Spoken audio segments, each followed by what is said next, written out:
अस्सलामुअलैकुम एवरीवन।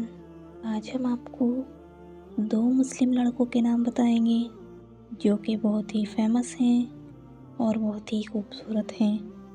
अगर आपने हमारे चैनल को अभी तक सब्सक्राइब नहीं किया है तो प्लीज़ चैनल को सब्सक्राइब कर लीजिए, बेल आइकन को प्रेस कर दीजिए ताकि आने वाली हर वीडियो की अपडेट सबसे पहले आपको मिल सके।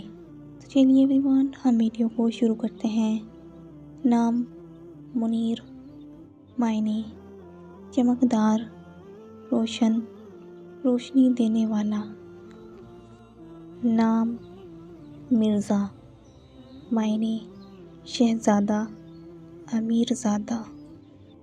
अगर आपको हमारी वीडियो पसंद आई हो तो प्लीज़ वीडियो को लाइक करें, शेयर करें, चैनल को सब्सक्राइब करके अपना नाम कमेंट कीजिए।